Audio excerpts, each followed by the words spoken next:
يا أيها الناس إن كنتم في ريب من البعث فإنا خلقناكم من تراب ثم من نطفة ثم من علقة ثم من مضغة مخلقة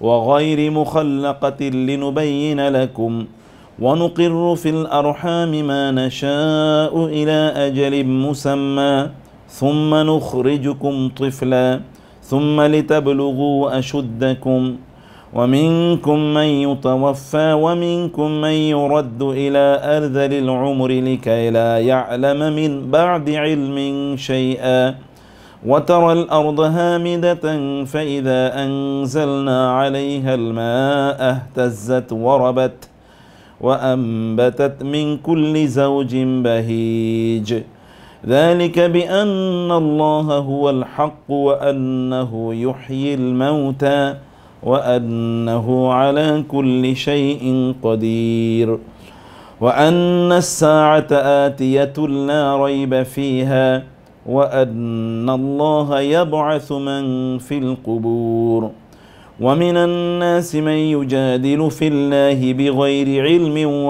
بغير علم ولا هدى ولا كتاب منير ثاني عطفه ليضل عن سبيل الله له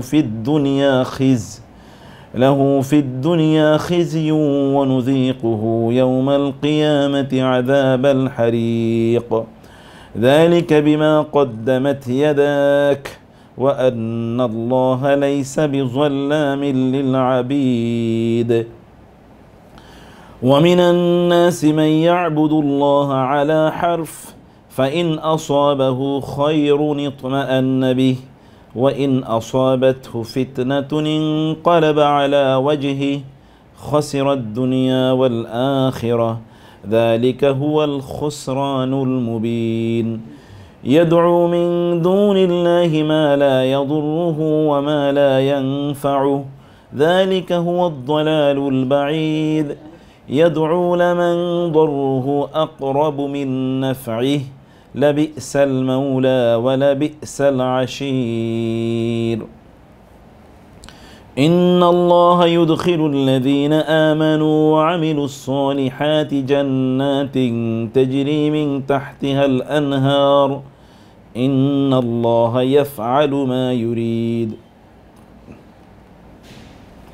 من كان يظن أن لن ينصره الله في الدنيا والآخرة فليمدد بسبب إلى السماء ثم ليقطع فلينظر هل يذهبن كيده ما يغيظ وكذلك أنزلناه آيات بينات وأن الله يهدي من يريد إن الذين آمنوا والذين هادوا والصابئين والنصارى والمجوس والذين أشركوا إن الله يفصل بينهم يوم القيامة إن الله على كل شيء شهيد ألم تر أن الله يسجد له من في السماوات ومن في الأرض والشمس والقمر والنجوم والجبال والشجر والدواب وكثير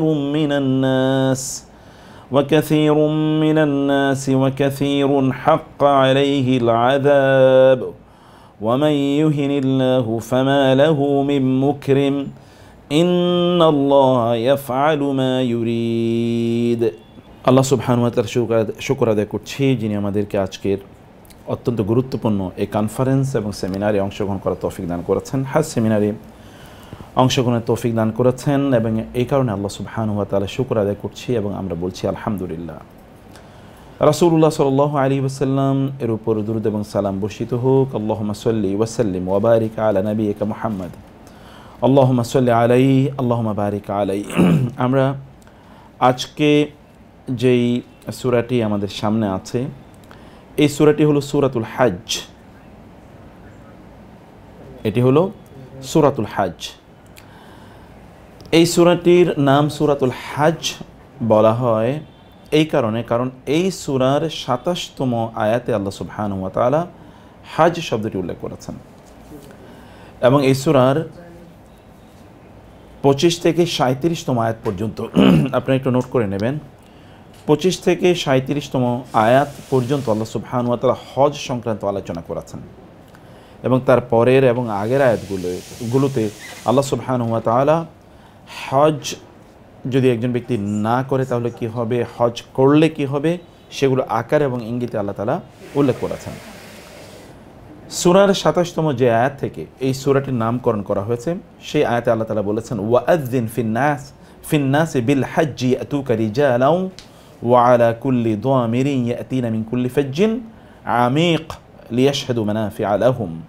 আল্লাহ তাআলা বলেছেন, ওয়াআযযিন ফিন্নাস বিল হজ্জ, মানুষের মধ্যে হজের ঘোষণা দিয়ে দিন, ইয়াতুকা রিজালান, যে তারা পায়ে হেঁটে হজ করতে আসবে, ওয়া আলা কুল্লি দামিরিন, এবং তারা প্রত্যেক জীর্ণ শীর্ণ ক্ষীণকায় ওটের উপর চড়ে তারা আসবে হজ করার জন্যে।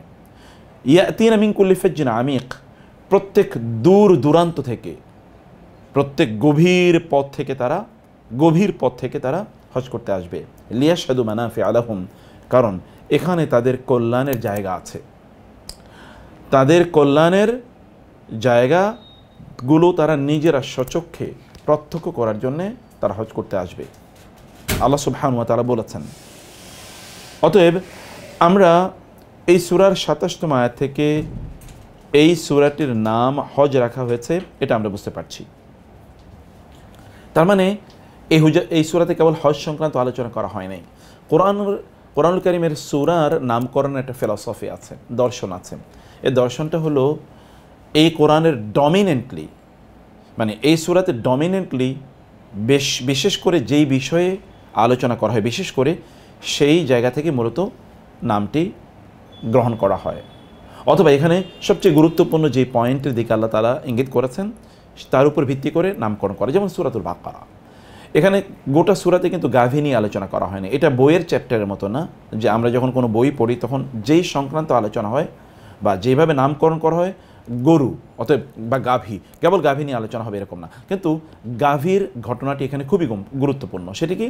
তা হলো ইহুদিদেরকে বলা হয়েছিল তারা একজন মানুষকে হত্যা করেছে, কিন্তু তাদের মধ্যে কে ওই মানুষটিকে হত্যা করেছে এইটাকে চিহ্নিত করার জন্যে আল্লাহ সুবহানাহু ওয়া তাআলা তাদেরকে নির্দেশ প্রদান করলেন যে তোমরা একটা গাভী জবাই করো এবং ওই জবাইকৃত গাভীর একটা অংশ, মাংসের একটা টুকরা মৃত ব্যক্তির গায়ে নিয়ে তোমরা রাখো, স্থাপন করো, অথবা তা দিয়ে তাকে আঘাত করে, একটু মৃদু আঘাত, তাহলে এই ব্যক্তি জীবিত হবেন এবং বলবেন কে তাকে হত্যা করেছে। কিন্তু তারা তা করতে চায়নি, বরং তারা জিনিসটাকে অনেক পেঁচিয়েছে, অনেক ঘোলাটে করেছে এবং নবীকে প্রশ্নমানে জর্জরিত করেছে। আল্লাহ সুবহানাহু ওয়া তাআলার অবাধ্য হওয়ার জন্য তারা সকল ধরনের চেষ্টা করেছিল। Intellectually this people are corrupt. অতঃপর তারা বাধ্য হয়েছে একটি গাভী জবাই করার জন্য। এখানে আল্লাহ সুবহানাহু ওয়া তাআলা ইহুদি জাতির বক্রতার কথা আলোচনা করেছেন। তারা কিভাবে বক্র ছিল, কতটা কষ্ট তারা নবীকে দিয়েছে, আল্লাহর কতটা অবাধ্য তারা ছিল। এই ঘটনা উল্লেখ করার পর আল্লাহ সুবহানাহু ওয়া তাআলা এবার মুসলিম জাতির জন্য একটি দিক নির্দেশনা প্রদান করে, একটা ব্লু প্রিন্ট প্রদান করলেন যে ইহুদিরা তারা ইব্রাহিম আলাইহিসসালামের আদর্শ থেকে সরে গিয়ে তারা আল্লাহ সুবহানাহু ওয়া তাআলার বিরোধিতা করেছে, নবীকে তারা কষ্ট দিয়েছে, নবীর তারা অবাধ্য হয়েছে। মুসলিম উম্মাহ হিসেবে তোমাদের মধ্যে যেন এই চরিত্র ডেভেলপ না করে, তাহলে তোমরা কী কী করবা? ইহুদিরা কোথায় ডেভিয়েশন ছিল তাদের, অর্থাৎ কোথায় তারা ভুল পথে গিয়েছে সেটা তারা আল্লাহ সুবহানাহু ওয়া তাআলা সেটা আলাদা করে জানিয়ে দিয়েছেন এবং মুসলিম উম্মার কোথায় থাকা দরকার সেটি আল্লাহ সুবহানাহু ওয়া তাআলা জানিয়ে দিয়ে ইব্রাহিম আলাইহিসসালামকে আদর্শ হিসেবে উপস্থাপন করলেন যে ইব্রাহিম আলাইহিসসালাম এই কাজ করেছে, সেই কাজগুলো থেকে ডেভিয়েটেড হয়েছে ইহুদিরা এইভাবে, তোমরা সেভাবে ডেভিয়েশন হলো না। তাহলে থিম কিন্তু ওই সূরা বাকারার থিম কিন্তু ওই যে গাভী জবাই করা নিয়ে, মানে সেন্ট্রাল পয়েন্ট কিন্তু গাভী জবাই করা। অতএব আপনি গোটা সূরাটাকে ওইখানে এনে কেন্দ্রীভূত করতে পারেন। ঠিক সূরাতুল হজের ব্যাপারটাও কিন্তু এরকম, এবং কোরআনের সকল সূরারই ফিলসফি দর্শন কিন্তু এটা। অতএব এই দর্শনকে সামনে রেখে এই সূরাতে আল্লাহ সুবহানাহু ওয়া তাআলা ওই যে আয়াতগুলো আমরা 25 থেকে 37তম আয়াতের কথা বলেছি সেখানে হজ নিয়ে ডাইরেক্টলি আলোচনা করেছেন, কিন্তু তার আগে এবং পরের যে আলোচনাগুলো আছে সেগুলো সবই হচ্ছে কোনো না কোনোভাবে আপনাকে মূল সেন্ট্রাল থিমকে সাপোর্ট করে। এই সূরাতে টোটাল আয়াত সংখ্যা হলো 78 এবং এটি কোরআনের 22তম সূরা। আর এই সূরাতে আল্লাহ সুবহানাহু ওয়া তাআলা তিনি টোটাল আমরা যদি এখানে শব্দ দেখি তাহলে 1279টি শব্দ এখানে আছে, এবং ইউনিক মানে যে শব্দগুলো রিপিট না মৌলিক শব্দ আছে হলো 693টি। আর এখানে টোটাল লেটার আছে প্রায় 5314টি লেটারের মতো আছে। এই সূরাটি নাজিল হয় মদিনায়। কোথায় নাজিল হয়? মদিনায়। এবং এটি অ্যাপ্রক্সিমেটলি রাসূলুল্লাহ সাল্লাল্লাহু আলাইহি ওয়াসাল্লামের তার নবুয়তের পরে রাসূলুল্লাহ সাল্লাল্লাহু আলাইহি ওয়াসাল্লাম যখন মদিনায় হিজরত করে যান, মদিনায় হিজরত করে যাওয়ার 1-2 বছরের মাথায় এটি নাজিল হওয়া শুরু হয়, এবং একেবারে নবুয়তের শেষের দিক পর্যন্ত এই সূরাটি নাজিল হতে থাকে। হতে পারে যে এর কিছু সূরা, এই সূরার কিছু অংশ মক্কায় নাজিল হয়েছে, কিছু অংশ মদিনায় নাজিল হয়েছে। আপনাদেরকে বুঝতে হবে যে কোরআনের সূরাগুলোর মানে কম্পারিজন কীভাবে হয়েছে, মানে একটা সূরার তার কনস্টিটিউশন কীভাবে হয়েছে। সূরার সকল আয়াতেই মক্কায় নাজিল হবে বা মদিনায় নাজিল হবে এরকম না, বরং নাজিলের উপর ভিত্তি করে এই সূরাগুলোকে কনস্টিটিউট করা হয় নাই যে এটা মক্কায় নাজিল হয়েছে মানে সবগুলো আয়াত মক্কায় নাজিল হয়েছে, এটা কিন্তু এরকম না। কারণ আপনি জানেন বাল হুয়া কুরআনুম মাজিদ ফি লাওহি মাহফুজ, কোরআন কিন্তু লাওহি মাহফুজে আছে। রাসূলুল্লাহ সাল্লাল্লাহু আলাইহি ওয়াসাল্লাম দ্বীন প্রতিষ্ঠার যেই আন্দোলন মুভমেন্ট, তার যে কাজ ছিল, এই কাজের যখন যে প্রয়োজন ছিল সেই প্রয়োজনকে লক্ষ্য করে সেই প্রয়োজনকে ফিল আপ করার জন্য, মিট আপ করার জন্য আল্লাহ সুবহানাহু ওয়া তাআলা আয়াত নাজিল করেছেন। কখনো কখনো পূর্ণ সূরা নাজিল করেছেন, কখনো কখনো আংশিক নাজিল করেছেন আয়াত। যেমন সূরাতুল আলাক একেবারে প্রথম যেই আয়াতগুলো নাজিল হয়েছে তা কিন্তু সূরাতুল আলাকের প্রথম 5টি আয়াত, সাথে সাথে কিন্তু বাকি আয়াতগুলো নাজিল হয় নাই। ফলে সূরা বাকারা যেমন মদিনা জুড়ে সূরা বাকারা নাজিল হয়েছে। তো ফলে আপনি যদি দেখেন তাইলে এই সূরা আল হাজের সব আয়াত একসাথে নাজিল হয়নি, কিছু আয়াত এখন নাজিল হয়েছে, কিছু আয়াত 5 বছর পর, কিছু আয়াত 6 বছর পর, 7 বছর পর নাজিল হয়েছে। আচ্ছা, এই সূরাতে আল্লাহ সুবহানাহু ওয়া তাআলা মৌলিক যে বিষয়গুলো নিয়ে আলোচনা করেছেন তা হলো আল্লাহ সুবহানাহু ওয়া তাআলার অস্তিত্ব। আপনি যেন হজ কেন করতে যাবেন, this is a big question. আমরা হজ কেন করতে যাই? কারণ সেখানে আল্লাহ সুবহানাহু ওয়া তাআলার ঘর আছে, যেটাকে আল্লাহ তাআলা বাইতুল্লাহ বলেছেন, ইন্না আউওয়ালা বাইতিন উদিয়া লিন-নাস, তাই না? তো সর্বপ্রথম ঘর যেটি মানুষ যেন আল্লাহর ইবাদত করে তার জন্য নির্মাণ করা হয়েছে। ফলে গোটা সফরটি আল্লাহ সুবহানাহু ওয়া তাআলা কেন্দ্রিক।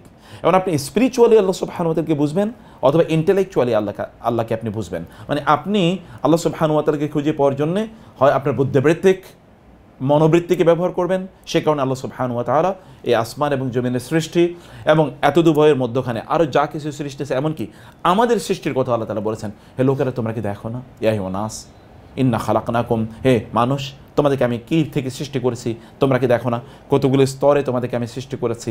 এমব্রিওলজির আলোচনা আছে, মানুষের মানে বাবার ভ্রূণ এবং মায়ের ভ্রূণ যখন মায়ের গর্ভে গিয়ে একত্রিত হয় সেখানে কীভাবে একজন মানব সন্তান জন্ম নেয়, সেখানে আল্লাহ সুবহানাহু ওয়া তাআলা তা দেখিয়েছেন। এবং এই যে মানব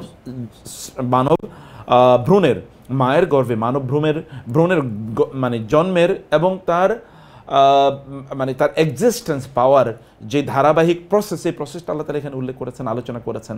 সেটি প্রথমে নুতফা আকারে থাকে, তারপরে আলাকা থাকে, তারপরে মুদগা থাকে, তারপরে সেখানে ইজাম আল্লাহ সুবহানাহু ওয়া তাআলা জুড়ে দেন। অর্থাৎ সেখানে প্রথমত একেবারে নুতফা আকারে থাকে। নুতফা মানে হচ্ছে সেখানে একেবারে শুক্রবিন্দু গিয়ে সেখানে একত্রিত হয়, সেখানে শুক্রবিন্দু যাওয়ার পর এরপরে এটা কি হয়ে যায়, এটা আলাকা হয়ে যায়, নুতফা যায়। নুতফা মানে হচ্ছে ড্রপ অফ ওয়াটার, এখানে কেবল মাত্র পানি যায়, তাই না? তারপরে সেখানে কি হয়, এটা আলাকাতে রূপান্তরিত হয়। আলাকা মানে আপনি জানেন বিজ্ঞান বলে যে, এখনকার আধুনিক বিজ্ঞান বলে আলাকা মানে হচ্ছে, আলাকার 3টা স্টেজ আছে। প্রথমত হচ্ছে এটা হচ্ছে জোঁক, আলাকা মানে হচ্ছে লিচ, জোঁক। মায়ের গর্ভে যখন বাবা এবং মায়ের অর্থাৎ স্বামী এবং স্ত্রীর পানি যখন ওইখানে যা ওয়াটার যখন মায়ের গর্ভে গিয়ে একত্রিত হয়, একত্রিত হওয়ার পর তারপর এটা প্রথম 40 দিন একটা জোঁকের আকারে থাকে। জোঁক কীভাবে? প্রথম 40 দিন একটা জোকের মতো করে থাকে, মানে লিকলিকে একেবারে পাতলা চিকন একটা জোকের মতো করে থাকে।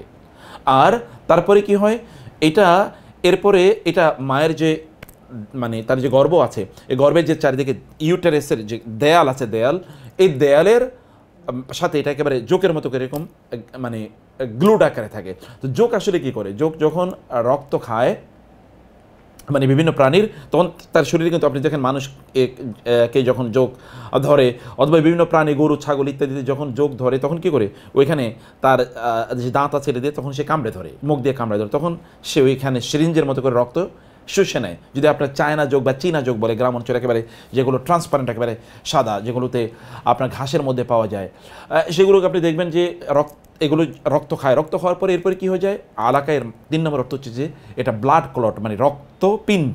এরপরে দেখেন যখন এটা রক্ত খায় তখন এটা রক্তের মতো হয়ে যায়, কারণ এটা ট্রান্সপারেন্ট। তো এটার যে উপরের চামড়াটা খুবই পাতলা, ফলে আপনি যখন গুঁতো দেবেন তখন কিন্তু রক্ত এখান থেকে বের হয়ে যায়, এত পাতলা থাকে। তো ফলে আল্লাহ সুবহানাহু ওয়া তাআলা বললেন এটাকে আমি আলাকাতে রূপান্তরিত করি। আলাকা মানে হচ্ছে যে আল্লাহ সুবহানাহু ওয়া তাআলা বলেছেন যে এটি প্রথমত জোকের মতো থাকে, তারপরে জোক রক্ত খায়, এত বেশি রক্ত খায় যে এটা রক্তের মতো, রক্তের একটা পিণ্ডর মতো। যখন আমরা গরু জবাই করি তখন রক্তের মানে দলা হয়ে যায়, একটা রক্তের দলার মতো হয়ে যায়। কিন্তু হঠাৎ করে আল্লাহ সুবহানাহু ওয়া তাআলা এই রক্তের দলাটাকে মাংসপিণ্ডে রূপান্তরিত করেন। মাংসপিণ্ড আকারে থাকে এটা আরও ধরুন 40 দিন।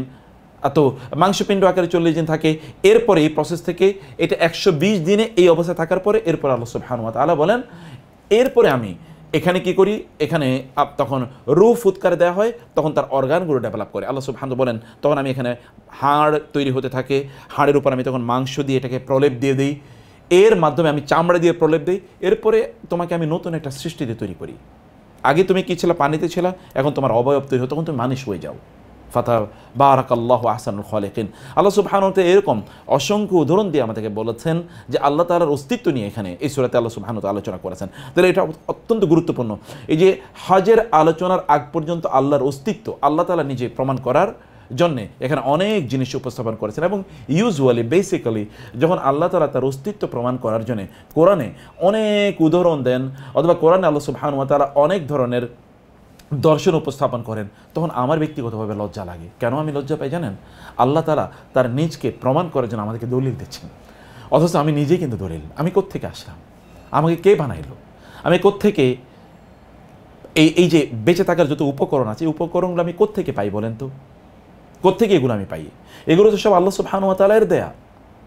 আমি নিঃশ্বাস কোত্থেকে নিচ্ছি? আমি অক্সিজেন কোত্থেকে নিচ্ছি? আমার হার্টগুলো কে পরিচালনা করে? আমার রক্তের কণিকাগুলো কে তৈরি করে? আমার চোখের যে মানে চোখ দিয়ে যে আমি দেখি, এই ফ্যাকাল্টি অফ সাইট এত দূর আসমান পর্যন্ত দেখা যায়, কত দূর পর্যন্ত আমি দেখতে পাই উইদাউট এনি এইড, কোনো ধরনের সাপোর্ট ছাড়া। এটা কে? আমার এই যে কান, এই কান দিয়ে আমি কীভাবে শুনতে পাই বলুন তো? একেবারে ফিস আওয়াজগুলো পর্যন্ত আমি শুনতে পাই। এবং সূর্যের আলোর কথা যদি চিন্তা করেন, আচ্ছা এই গোটা পৃথিবীকে যে পরিমাণ আলো সূর্য দেয়, যদি আমরা রাতের বেলা চিন্তা করে দেখেন এই গোটা পৃথিবীকে আলোকিত করার জন্য, তাও পৃথিবীর কতটুকু আমরা আলোকিত করি, কী পরিমাণ এনার্জি আমাদেরকে খরচ করতে। বাংলাদেশের প্রেক্ষাপটে যদি আপনি বলেন তাহলে কী পরিমাণ মানে ইলেকট্রিসিটির পেছনে কী পরিমাণ খরচ যায় বাংলাদেশে বলেন, শুধু রাতের কিছু অংশ আলোকিত করার জন্য। তাহলে একটা সূর্য গোটা পৃথিবীকে এরকম আলোকিত করে যায়। আপনি বাংলাদেশের কতটুকু আলোকিত করতে পারেন রাতে? সব তো আলোকিত করতে পারেন না। তারপর যদি এত পরিমাণ ইনভেস্টমেন্ট আমাদের লাগে, তাহলে সূর্যের জন্য যদি আল্লাহকে আমাদের পয়সা দিতে হতো, কী পরিমাণ পয়সা দেওয়া লাগতো? অক্সিজেন, করোনার সময় আপনি দেখেছেন যে অক্সিজেনের কারণে মানুষ মারা যায়, এবং কী পরিমাণ অক্সিজেনের দাম ছিল। এই অক্সিজেনের জন্য যদি আল্লাহ তাআলাকে আমাদের পয়সা দেওয়া লাগতো, হার্টবিট, আপনার হার্টটা একবার কেবল কাজ করে না, এরপরে আপনি ডক্টরের কাছে যান, একটা সার্জারি হয়, ওপেন হার্ট সার্জারি, তারপরে আপনার 5, 10, 50 লাখ অথবা 1 কোটি টাকা আপনি নিয়ে যায়। আপনার কিডনি যদি ফেল করে, তার কিডনি ট্রান্সপ্লান্ট করতে হয়, কী পরিমাণ অর্থের মানে খরচ করতে হয়। আপনি একবার চিন্তা করতে, আপনার টেস্ট বার্ড, আপনার জিহ্বায় যদি টেস্ট না থাকতো, টেস্ট বার্ড, আপনি জানেন যে কী পরিমাণ হান্ড্রেডস অফ টেস্ট বার্ড আল্লাহ তাআলা তৈরি করে দিয়েছেন। আপনার জিহ্বায় যদি টেস্ট বার্ড না থাকে, তাহলে আপনি কী খাচ্ছেন আপনি তো বুঝতে পারবেন না। আপনাকে হয়তো বিষ খাইয়ে দিয়েছে, আপনি উইল নেভার টেস্ট ইট, এবং আপনি কোনোদিন বুঝতেও পারবেন না যে কী হচ্ছে। তাহলে প্রত্যেকটি জিনিস যে আল্লাহ সুবহানাহু ওয়া তাআলা তৈরি করে দিয়েছেন, আমি চিন্তা করলে কি আর কোনো কিছু লাগে? কোনো কিছুই লাগে না। তোমরা কি আকাশের দিকে তাকাও না? তোমরা কি জমিনের দিকে তাকাও না? কে এগুলো সৃষ্টি করেছে? কে এসব কিছু? আসমান থেকে বৃষ্টিকে নাজিল করলো, জমিনে ফসলকে উৎপাদন করে, ওটগুলোকে কে পরিচালনা করে, তাই না? পাহাড়গুলোকে কে এরকম, পাহাড়কে এমনিতেই যে মনে চাইছে এই জায়গায় কিছু পাহাড় তৈরি করে দেওয়া হলো। ইকোলজিতে এখন আপনারা জানেন, মানে যারা ইকোলজিক্যাল ইমব্যালেন্স, যারা এনভায়রনমেন্টাল সায়েন্টিস্ট বা এনভায়রনমেন্টাল লোকেরা যারা প্রকৃতি নিয়ে কাজ করে, তারা বলে যে না, পাহাড় কেটে ফেলা যাবে না, পাহাড় কাটলেই জমিনে ভারসাম্যহীনতা তৈরি হবে। মানে কি? তাহলে কে পাহাড় তৈরি করে দিল? আমরা যদি বলি যে সবগুলো পাহাড় বানানো, এক সৌদি আরবে যে পাহাড় আছে, সারা পৃথিবীকে যদি বলা হয় বানাও তো দেখি, তাহলে সব টাকা পয়সা খরচ করলেও তো বানাতে পারবে না। তাহলে কে এগুলো তৈরি করে দিল? হিমালয়ের কথা একবার চিন্তা করে দেখেন, কে সিরিজ অফ মাউন্টেন্স তৈরি করে দিল? আমরা চিন্তা করলে কি আল্লাহকে পাই না? আল্লাহ সুবহানাহু ওয়া তাআলা তার অস্তিত্বের প্রমাণ হিসেবে এরকম অসংখ্য উদাহরণ তিনি আমাদেরকে দিয়ে দিলেন, এবং তিনি বললেন যে এই জায়গায় তোমরা যদি আল্লাহর অস্তিত্বকে চিন্তা করতে চাও, আল্লাহর অস্তিত্ব এটা আছে, এটা জানতে হলে তোমাদেরকে জ্ঞান অর্জন করতে হবে। দেখেন again the question of earning and obtaining knowledge has come, যে তোমাদেরকে পড়তে হবে, তোমাদেরকে চোখ মেলে তাকাতে হবে। কেবল আপনি আপনার যে বই কেবল আপনি পড়েন না, আল্লাহ হ্যাজ রিভিল 2 বুকস, আল্লাহ আপনাদেরকে 2টো বই দিয়েছেন, একটা হচ্ছে কোরআন আর একটা হচ্ছে ইউনিভার্স, আসমান। এই কারণে আমরা বলি আসমানের দিকে তাকান, সূর্যের দিকে তাকান, চাঁদের দিকে তাকান, তারকার দিকে তাকান, তাই না? আপনি পাহাড়ের দিকে তাকান, সমুদ্রের দিকে তাকান। এই বিস্তৃত সমুদ্র কে বানিয়ে দিয়েছে?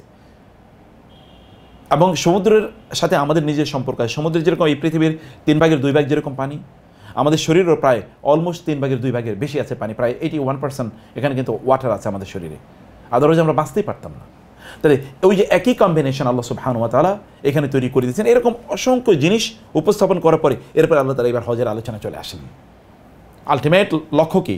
আলটিমেট লক্ষ্য তো আল্লাহকে পাওয়া, আলটিমেট লক্ষ্য তো আল্লাহকে সন্তুষ্ট করা, আলটিমেট লক্ষ্য তো আল্লাহ সুবহানাহু ওয়া তাআলার গোলাম হিসেবে আপনার নিজকে ডেভেলপ করা। তো আল্লাহর গোলাম হিসেবে আপনি ডেভেলপ করার জন্য শ্রেষ্ঠতম যে আয়োজনটা হলো হজ, শ্রেষ্ঠতম আয়োজন হলো হজ। হজে আল্লাহর প্রতি সাবমিশনের এত অসাধারণ কিছু কাজ আছে যেটি আপনি অন্য কোথাও খুঁজেই পাবেন না, অন্য কোথাও খুঁজে পাবেন না। আপনি যে ইবাদতগুলো অন্য সময় করেন এগুলো সব আছে হজের মধ্যে। আপনার সালাত আছে, হজের মধ্যে আপনার জাকাতের মতো মানে ফাইন্যান্সিয়াল ইনভেস্টমেন্ট আছে, সিয়ামের মতো কাজ আছে, মানে সব কিছু হজের মধ্যে আপনার আছে। আর এটা তো পুরোটাই জিকিরময়। আর একজন মানুষ যাই করুক না কেন, তিনি সালাত আদায় করুন, মানে সিয়াম রাখুন, অথবা জাকাত প্রদান করুন, অথবা তাওহীদ, পুরোটাই হজের কাজ। আপনি শুরুই করেন লাব্বাইক আল্লাহুম্মা লাব্বাইক বলে, হে আল্লাহ কেবল তোমার একত্ব ঘোষণা করছে, কারণ তুমি আমাকে ডেকেছো, আমি সাড়া দিচ্ছি। একজন মানুষের গোটা জীবনের স্লোগান এটা, হে আল্লাহ তুমি আমাকে ডেকেছো, আমি সাড়া দিলাম। আল্লাহ সুবহানাহু ওয়া তাআলা বলেছেন তোমাদের কি হলো যখন তোমাদেরকে বলে যে তোমরা আল্লাহটাকে সাড়া দাও, তোমরা সাড়া দিচ্ছ না কেন? মা লাকুম ইযা কিলা লাকুম যে ইনফিরু ফি সাবিলিল্লাহি ইসসাকালতুম ইলাল আরদ আরাদিতুম বিল হায়াতিদ দুনিয়া, তোমাদের কি হলো যখন তোমাদেরকে বলা হয় যে তোমরা আল্লাহর রাস্তায় ঝাঁপিয়ে পড়ো, তখন তোমরা মাটি কামড়ে থাকো, ঘটনা কি? আরাদিতুম বিল হায়াতিদ দুনিয়া, তোমরা এই দুনিয়ার জীবন নিয়ে সন্তুষ্ট থাকতে চাও। তাহলে আপনাকে মূলত কি? মূলত আপনার একটা ইটার্নাল জার্নিতে যেতে হবে। আপনার জীবন ইজ ভেরি শর্ট, এই জীবন খুবই ছোট। এই জীবন থেকে আপনাকে একটা চূড়ান্ত সফরে আপনাকে যেতে হবে। সেই চূড়ান্ত সফরের একটি প্রস্তুতি আল্লাহ সুবহানাহু ওয়া তাআলা হজের মাধ্যমে দিয়ে দেন। কারণ আপনি কিন্তু একটা হজের সফরে যাচ্ছেন, এটা কখনো কখনো 20, 15, 20, 25, 30, 40 দিন, 42 দিন, 45 দিনের একটা সফরে আপনি যাচ্ছেন। অতএব ওই যে লম্বা একটা সফর, যে সফর থেকে আর কোনোদিন আপনি ফিরে আসবেন না, এই সফরে আপনাকে ওই সফরের জন্য প্রস্তুতি দিচ্ছে।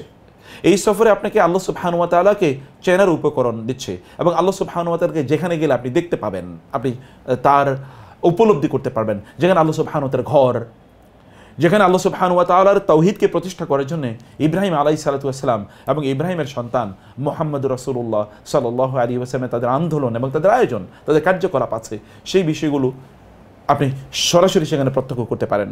সেখানে আপনি একটা পরিবার হিসেবে কীভাবে সফল হতে পারেন সেই প্রশিক্ষণ সেখানে আছে। ইব্রাহিম আলাইহিস সালাম, ইসমাইল আলাইহিস সালাম এবং হাজেরা আলাইহিস সালাম পরিবার, একটা গোটা পরিবার কীভাবে মানব জাতির জন্য আদর্শ হতে পারে, কীভাবে তারা সফলতার শ্রেষ্ঠতম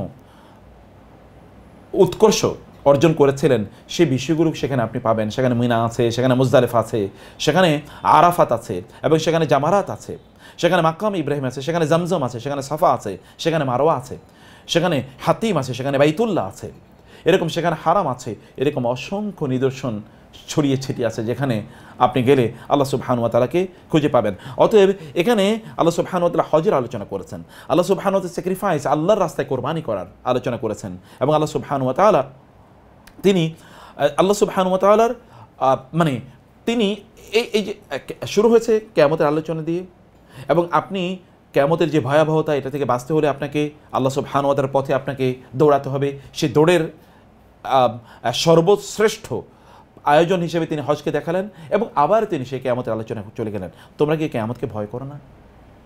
যার একটা দিন 1000 বছরের সমান হবে, তোমাদের 1000 বছরের সমান। 1000 বছর কেন? ইমাজিন 1000 বছর একদিন। ইন্না ইয়াওমান ইনদা রাব্বিকা কাআলফি সানাতিন মিম্মা তাউদ্দুন, তোমাদের রবের একদিন তোমাদের কাছে 1000 বছরের সমান। এই 1000 বছরের আপনি যখন হজে যান, আপনি একবার চিন্তা করে দেখেন, সেখানকার একটা দিন আপনাকে ওই 1000 বছর থেকে বাঁচিয়ে দেবে। 20 দিনের জার্নি, 15 দিনের জার্নি, 30 দিনের জার্নি, আপনি 30,000 বছর, 20,000 বছর, 10,000 বছর, 12,000 বছর, 15,000 বছরের সেই যে অ্যাগনি অথবা সেখানকার যে ডেঞ্জারাস সিচুয়েশন, টেরিবল সিচুয়েশন, তা থেকে আপনাকে বাঁচিয়ে দেবে, সেটি আল্লাহ সুবহানাহু ওয়া তাআলা বলেছেন। কিন্তু এরপর আল্লাহ সুবহানাহু ওয়া তাআলা তিনি আমাদেরকে জানিয়ে দিলেন যে তোমাদেরকে এই পথ থেকে দূরে রাখার জন্য শয়তান ইজ ভেরি মাচ অ্যাক্টিভ। এমনকি শয়তান নবী রাসূলদেরকেও পর্যন্ত বিভিন্ন সময়ে তাদেরকে ওয়াসওয়াসা দেওয়ার চেষ্টা করেছিল। ওয়াসওয়াসা তো দিয়েছেই, যেমন ইব্রাহিম আলাইহিস আপনি আদম আলাইহিস সালামের কথা একবার চিন্তা করে দেখেন তো। আদম আলাইহিস সালাতু ওয়াস সালামকে আল্লাহ তাআলা সৃষ্টি করলেন, তাকে এবং তার স্ত্রীকে, এবং বললেন উসকুন আনতা ওয়া যাওজুকাল জান্নাহ, তুমি এবং তোমার স্ত্রী জান্নাতে থাকো। আদম বললেন যে কুলু, খাও এখান থেকে তোমার যা মনে চায়, যখন মনে চায়, যেভাবে মনে চায়, রগাদান হাইসু শি'তুমা ওয়ালা তাকরাবা হাযিহি শাজারা, কিন্তু এই গাছের কাছে যেও না। জান্নাতে গাছ কয়টা? একটা না দুইটা? 1 বিলিয়ন 1 ট্রিলিয়ন জান্নাত বিস্তৃত। কত বড় জান্নাত, কত বড় জান্নাত! আরদুহা কাআরদিস সামাওয়াতি ওয়াল আরদ, আসমান এবং জমিনের বিস্তৃতি। একটা জান্নাত, এর জান্নাত তো একটা না, আপনার জন্য দুইটা জান্নাত। ওয়ালিমান খাফা মাকামা রাব্বিহি জান্নাতান, আপনার জন্য যিনি আল্লাহকে ভয় করেন তার জন্য দুটো জান্নাত। দুটো না তো, ওয়ামিন দুনিমা জান্নাত, দুটো ছাড়া আরো দুটো আছে জান্নাত। আর এক একটা জান্নাত হচ্ছে আসমান এবং জমিনের সমান। সুবহানাল্লাহ! আপনি একবার চিন্তা করে দেখেন তো, কি বিস্তৃত, কি বিশাল জান্নাত। নাতাবাউউ মিনাল জান্নাতি হাইসু নাশা, আল্লাহ সুবহানাহু ওয়া তাআলা আপনাকে সুপারসনিক স্পিড সেদিন প্রদান করবেন জান্নাতে। আপনি মুহূর্তের মধ্যে বিলিয়নস অফ লাইট ইয়ার্স আপনি অতিক্রম করে আপনি আপনার অন্য গন্তব্যে চলে যেতে পারবেন। সেই ক্ষমতা, সেই পাওয়ার আল্লাহ, সেই গতি কিয়ামতের দিন আল্লাহ সুবহানাহু ওয়া তাআলা আপনাকে প্রদান করবেন, আখিরাতে আল্লাহ তাআলা আপনাকে প্রদান করবেন। এইরকম একটা জান্নাতের জন্য আল্লাহ সুবহানাহু ওয়া তাআলা আপনাকে প্রস্তুতি নেওয়ার জন্য এই হজে আল্লাহ সুবহানাহু ওয়া তাআলা নিয়ে গেছেন। যাই হোক, আল্লাহ সুবহানাহু ওয়া তাআলা আদম আলাইহিস সালামকে সৃষ্টি করলেন, জান্নাতে থাকতে বললেন তুমি ওই একটা গাছের কাছে যেও না। কিন্তু ফাওয়াসওয়াসা ইলাইহি শাইতানু, শয়তান তাকে ওয়াসওয়াসা দিল। আল্লাহ বলছেন ওয়াকালা ইয়া আদম, হে আদম, হাল আদুল্লুকা আলা শাজারাতিল খুলদি ওয়া মুলকিন লা ইয়াবলা, আমি কি তোমাকে এমন গাছের কথা বলবো যে গাছের ফল যদি তুমি খাও তাহলে তুমি কোনোদিনই এই রাজত্ব হারাবে না এবং তুমি কোনোদিনই মারা যাবে না। বেঁচে থাকার আয়েশ মানুষের অনেক অনেক বেশি, বেঁচে থাকার আয়েশ অনেক অনেক বেশি। এই পৃথিবীতে কত মানুষ বেঁচে থাকার জন্যে কী পরিমাণ চেষ্টা করেছে, কী পরিমাণ সচেষ্ট ছিল। বলা হয় যে মাইকেল জ্যাকসন নাকি বেঁচে থাকার জন্যে এমন আয়োজন করেছিল যে সে অক্সিজেন কিন্তু এমনি নিত না, একটা মেশিন থেকে অক্সিজেন নিত। তার ফুড কিন্তু এমনি খেত না, তার কয়েকজন ডাক্তার ছিল, প্রায় 15-20 জন ডক্টর তার বাসায় থাকতো, রেসিডেন্সে। তারা প্রত্যেকটা খাবার টেস্ট করে দিত তার খাবারটা ঠিক আছে কিনা। এবং তিনি যে বেডে শুইতেন ওটা কিন্তু অক্সিজেন, ওই বেডে অক্সিজেন দেওয়া হতো এমনিতেই, যেন কোনোদিন অক্সিজেনের কোনো শর্ট না হয়। ওই বেডের মধ্যেই আর্টিফিশিয়াল অক্সিজেনের ব্যবস্থা থাকতো এবং তার কোনো ধরনের রোগ যেন তাকে স্পর্শ না করতে পারে। এভরিডে চেক আপ, প্রত্যেকটা কাজে তাকে চেক আপ, এটা চেক আপ, এটা চেক আপ, এটা চেক আপ। ডক্টররা না বলে তিনি কোনো জিনিস কখনো খেতেনও না, এরকম একটা অবস্থায়। অতঃপর তার ক্যান্সারই হয়, অতঃপর সে মারাই যায় এবং ইয়াং ম্যান মারা যায়, ইয়াং ম্যান। আপনি বেঁচে থাকার জন্যে আয়োজন কম কি আমরা করি? আল্লাহ সুবহানাহু ওয়া তাআলা বললেন যে তোমরা অবশ্যই মারা যাবেই। কিন্তু আদম আলাইহিস সালামের কাছে শয়তান গিয়ে বলল আপনি যেন স্থায়ী হন, আপনার যেন কোনোদিন মৃত্যু না হয়, অথবা আপনার এই রাজত্ব যেন স্থায়ী থাকে। এই দুটো জিনিস শয়তান তাকে বলল। অথবা আপনি যেন জান্নাতে স্থায়ী থাকেন, জান্নাত থেকে যেন কখনোই বের হতে না পারেন। আমরা তো প্রত্যেকেই চাই যে কমফোর্ট, লাক্সারি ইত্যাদি যেটার মধ্যে আমরা আছি এগুলি যেন স্থায়ী থাকে। আদম আলাইহিস সালাতু ওয়াস সালাম ফাআকালা মিনহা, অতঃপর ওই গাছ থেকে তারা ফল খেলেন। ফাবাদাত লাহুমা সাওআতুহুমা ওয়া তাফিকা ইয়াখসিফানি আলাইহিমা মিন ওয়ারাকিল জান্নাহ, তিনি সেখান থেকে ফল খেলেন, তিনি এবং তার স্ত্রী। এবং এর কারণে তাদের কি লজ্জাস্থানগুলো অনাবৃত হয়ে পড়লো। খাদ্যের উপর ভিত্তি করে লজ্জাস্থানের আবৃত্তি বা অনাবৃত্তিটা নির্ভর করে। গোটা ইউরোপ জুড়ে আপনি দেখেন না তারা কীভাবে উলঙ্গ হয়ে গিয়েছে, কারণ তারা হারাম খাচ্ছে। যখনই আপনি শূকর এবং কুকুর খাবেন, যখনই আপনি মদ এবং মাদক দ্রব্য সেবন করবেন, তখন আপনি উলঙ্গ হয়ে যাবেন। ওই যে জান্নাতে আল্লাহ তাআলা বললেন আদম আলাইহিস সালাম এবং হাওয়া আলাইহিস সালাম ও নিষিদ্ধ গাছ থেকে খেয়েছে, ওটা কিন্তু আসলে সত্যিকার অর্থে নিষিদ্ধ না, টেম্পোরারি আল্লাহ তাআলা বলছেন এখান থেকে খেও না। এবং এরপরে কি হয়েছে, তাদের লজ্জাস্থানগুলো অনাবৃত হয়ে পড়েছে। ফাতাফিকা ইয়াখসিফানি আলাইহিমা মিন ওয়ারাকিল জান্নাহ, তখন জান্নাতের গাছের পাতাগুলো তারা দ্রুত কি করলেন, তারা নিয়ে তাদের লজ্জাস্থানগুলো তারা আবৃত করলেন, নিজেকে তারা ঢেকে দিলেন। এবং এটা কিন্তু তাদের লজ্জাস্থান অন্য কেউ দেখতে পায় না, তারা কেবল নিজেরা দেখেছে ওই আমার কাপড় কই।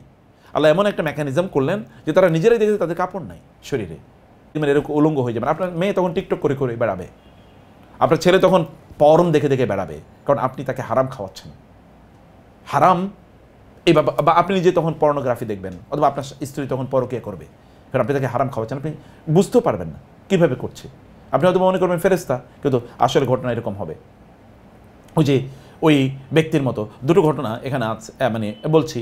একজন হচ্ছে যে মানে এক বাদশার একবার মানে তার রাজপ্রাসাদ থেকে অনেক কিছু চুরি হয়েছে। তো কে চুরি করলো এটা নিয়ে খুবই তারা মানে চারিদিকে খোঁজখবর লাগিয়েছে, কিন্তু কোনোভাবে ক্লু নিতে পারছে না। তখন সেখানে একজন লোক আনা হলো, মানে একটু তদারকি করার জন্য, ইন্টেলিজেন্স, মানে তিনি বুদ্ধিমান খুবই, যে কে চুরি করেছে এটা একটু বোঝার জন্য। তো হঠাৎ করে তিনি একটু চারিদিকে একটু দেখছিলেন এবং দেখলেন যে একজন লোক, হঠাৎ করে তার চোখে গিয়ে পড়লো যে একজন লোক পায়ের উপরে, যে বৃদ্ধাঙ্গুলির উপর ভর করে এভাবে হাঁটতেছেন, বৃদ্ধাঙ্গুলির ভর করে এভাবে হাঁটছেন। তো মানুষ বললেন যে উনি কে, মানে পুরো পা যেন মাটিতে না পড়ে এরকম বৃদ্ধাঙ্গুলির উপর ভর করে হাঁটছেন। বলে উনি কে? বলে উনি খুবই বুজুর্গ মানুষ, উনি আমাদের বাচ্চার কাছে মাঝে মাঝে আসেন এবং বাচ্চা তাকে অন্তরঙ্গ অবস্থা তাকে ভিতরে নিয়ে যান এবং বাচ্চা তাকে খুবই ভালোবাসেন। উনি আমাদের এলাকার খুব বুজুর্গ মানুষ। তো বলে উনি এভাবে হাঁটছেন কেন? বলে উনি খুবই বুজুর্গ, তো উনি মাটিরে কষ্ট দিতে চান না। সব পুরো পা দিয়ে যদি মাটিতে হাঁটে তাহলে মাটি কষ্ট পাবে, কারণ উনি মাটিকে কষ্ট দিতে পারেন না। উনি একটু ভাই বোনের চিৎকার করবে, পাইছি চোর পেয়েছি, ডাকাত পেয়েছি। বলে কে? বলে এই লোক ডাকাত। মানে চিৎকার মানে বলেন কি? বলে না উনি ডাকাত, তার আগে ধরে নিয়ে আসেন। ধরে নিয়ে আসা হলো, যেহেতু ইন্টেলিজেন্স তাকে তার কথা মানতে হবে, আদারওয়াইজ তো। বলে উনি ডাকাত। বলে কীভাবে ডাকাত? তাকে ধরে নেওয়া হলো এবং তাকে ইন্টেলিজেন্স উনি নিয়ে গেলেন এবং নিয়ে তাকে বিভিন্নভাবে বহুভাবে তাকে মানে থ্রেট মেটিতে দেওয়ার পরে সে স্বীকার করছে আসলে ডাকাতিটা আমি করছি। এবং রাজা থেকে জিজ্ঞেস করলেন তুমি কেমনে বুঝলা যে লোক ডাকাতি করেছে? বলে তার লাইফস্টাইল অ্যাবনর্মাল। পায়ের উপর এক আঙ্গুলের উপর ভর দিয়ে চলে, মানে কি? এটা তো বুজুর্গি না, এটা তো শয়তানি। বুজুর্গি তো এরকম না, আল্লাহ তাআলা তো এরকম বলেন না যে তুমি জমিনে পা দিয়ে চলবা না, তুমি এরকম ভাবে চলবা। এটা শয়তানি, এটা হতেই পারে না। এরপরে এক ব্যক্তি, তিনি এবার তো একজন পুরুষের কথা বললাম, এখন পুরুষরা মন খারাপ, এবার নারীদের কথা বলি, তাহলে পুরুষদের মন ভালো হয়ে যাবে। এক ব্যক্তি, তার ওয়াইফ খুবই দিনদার, খুবই আল্লাহওয়ালা। তো একদিন বাসায় তিনি গেলেন, বাসায় গিয়ে দেখলেন তার ওয়াইফ কাঁদতেছে। কীভাবে তুমি কাঁদছো কেন? বলে আমি জানালাটা খোলার পরে দেখি ওখানে গাছে একটা পাখি তো আমার দেখে ফেলছে, আমার তো পর্দা লঙ্ঘন হয়ে গেছে, এ কারণে আমার খুবই খারাপ লাগতেছে, এখন আমি কাঁদতেছি। উনি ভাবল হারে সুবহানাল্লাহ, আল্লাহ তাআলা এত দিনদার একজন স্ত্রী আমাকে দিয়েছেন যে ওই পাখি পর্যন্ত তারা দেখছে, এতে তার লজ্জা, মানে তার পর্দা লঙ্ঘন হয়েছে, এই কারণে কাজে আল্লাহ সুবহানাল্লাহ, জান্নাতের হুর আল্লাহ তাআলা আমাকে দিয়েছেন। কয়েকদিন পর হঠাৎ করে তিনি, এই ব্যক্তি দুপুরে বাসায় গিয়েছেন। দুপুরে সাধারণত তিনি বাসায় যান না, গিয়ে দেখেন যে তার স্ত্রী এক পুরুষের সাথে ওইখানে মানে আলাদা সময় কাটাতেছে। একেবারে এইরকম বুজুর্গ যায় দেখেন যে এরকম জেনা করতেছে, সর্বনাশ। তখন তিনি এক লোকের কাছে গেলেন, আল্লাহওয়ালা দিনদারের কাছে গেলেন। বলে তো অ্যাবনর্মাল কথা বলেছে, পাখি দেখলে কোনোদিন পর্দা কোনোদিন নষ্ট হয় না, তোমার তখনই বোঝা দরকার ছিল, এ তো অ্যাবনর্মাল কথাবার্তা বলতেছে। সম্মানিত ভাইয়েরা, বোনেরা, আল্লাহ সুবহানাহু ওয়া তাআলা মানুষকে কোনোদিন অ্যাবনর্মাল কোনো অবস্থা দেন নাই। আদম আলাইহিস সালাতু ওয়াস সালামকে একটা অ্যাবনর্মাল অফার করেছে শয়তান। এইভাবে আমি বলছি যে শয়তান কিন্তু নবী রাসূলদের, যেমন আপনি জানেন এই যে আমরা যখন হজ করতে যাই, আমরা কেন ওই যে ওইখানে পাথর মারি, এটা একটা ফিলসফি কিন্তু আছে, আপনি জানেন যে ফিলসফিটা কি? ইব্রাহিম আলাইহিস সালাতু ওয়াস সালাম যখন ইসমাইল আলাইহিস সালাতু ওয়াস সালামকে জবাই করার জন্য নিয়ে যাচ্ছিল, তখন শয়তান ইব্রাহিম আলাইহিস সালামকে, আপনি সত্যি আপনার ছেলের জবাই করবেন? সত্যি ছেলের জবাই করবেন? বাবা হিসেবে আপনি চিন্তা করে দেখেন, মানে বাপের সে, মানে ওই যে বলে মায়ের চেয়ে মাসির দরদ বেশি, বাপের চেয়ে শয়তানের দরদ বেশি। শয়তান কি বলছে? আপনি সত্যি এটা করবেন। এবং বলা হয় historically it is true, Ibrahim আলাইহিস সালাম তখন পাথর নিয়ে তাকে মেরেছেন, যা এখান থেকে দূর হ শয়তান, এই যে মেরেছেন। এখন কিন্তু আমরা ওইরকম পাথর মারি, এবং এই কারণে বাংলাদেশের লোকেরা বলে শয়তানের পাথর মারা। শয়তানের তো আর ওইখানে তো শয়তান নাই, শয়তান তো যিনি পাথর মারেন ওনার সাথেই আছে, শয়তান তো আর ওইখানে নাই। শয়তান ধোকা দেয় মানুষকে, এবং শয়তান মানুষকে ধোকা দিয়ে হজ করা থেকে মানুষকে দূরে রাখতে চায়। বলবে তোমার এখনও বয়স হয় নাই, তুমি এখনও বৃদ্ধ হও নাই, এখন রিটায়ারমেন্টে যাও নাই, তোমার এখন আরও কিছু আকাম কুকাম করবো ভবিষ্যতে, একেবারে আকাম করা শেষ করো, তারপর হজ করতে যাও, ছেলে মেয়েদেরকে বিয়ে দাও, রিটায়ারমেন্টে আসো, সুদ খাইতেছো, ঘুষ খাচ্ছ, আর একটু খেয়ে নাও। কত কথা। হজ করলে হজ ধরে রাখতে পারবে না, হজ আবার ধরে রাখে কীভাবে?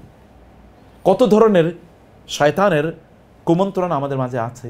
শয়তান এই সকল কুমন্ত্রণা আমাদেরকে প্রদান করে যেন আমরা হজের কাজগুলো যেন না করতে পারি। এই কথা আল্লাহ সুবহানাহু ওয়া তাআলা বলেছেন যে লোকেদেরকে শয়তান বিভিন্ন ধরনের মন্ত্রণা দিয়ে শয়তান রাখবে। শয়তানের কুমন্ত্রণা থেকে আপনি কোনোভাবে মুক্ত নন, শয়তানের কুমন্ত্রণা থেকে মুক্ত নন, আপনি বুঝতেও পারবেন না। ইমাম আবু হানিফা রাহিমাহুল্লাহ এর কাছে এক ইহুদি আসলো এবং এসে বলল যে আপনারা সবসময় বলেন শয়তান মানুষের ধোকা দেয়, কই আমারে তো কোনোদিন শয়তান ধোকা দেয় না, সব ধোকা আপনাদেরকে দেয়। আবু হানিফা রাহিমাহুল্লাহ বলেন, মিয়া তুমি নিজেই তো শয়তান, তোমার আবার শয়তান ধোকা দেবে কে? তুমি নিজেই তো শয়তান, তোমার আবার শয়তান ধোকা দেবে কিসে?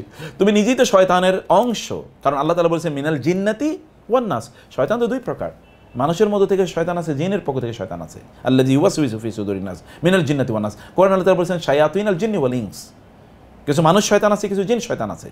জিন শয়তানগুলো মূল শয়তান, মানুষ শয়তানগুলো জিন শয়তানের সাপোর্টার।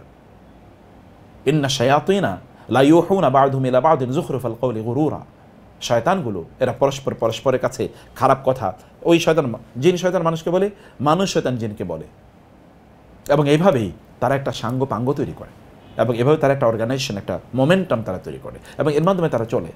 অতএব এই যে মানুষকে বিভিন্নভাবে কুমন্ত্রণা দেয়া, এই কুমন্ত্রণা দেওয়ার কাজগুলো কিন্তু শয়তান করে থাকে। আপনি হজ করতে যাবেন না, এইভাবে শয়তান আপনাকে বিভিন্নভাবে ঝুলিয়ে রাখে। আচ্ছা ঠিক আছে, আগামী বছর যাবো, আপনি যেটাকে বলে procrastination, the next year I will go, আগামী বছর আগামী বছর আগামী বছর আগামী বছর, আর আপনার জীবনে আসে না।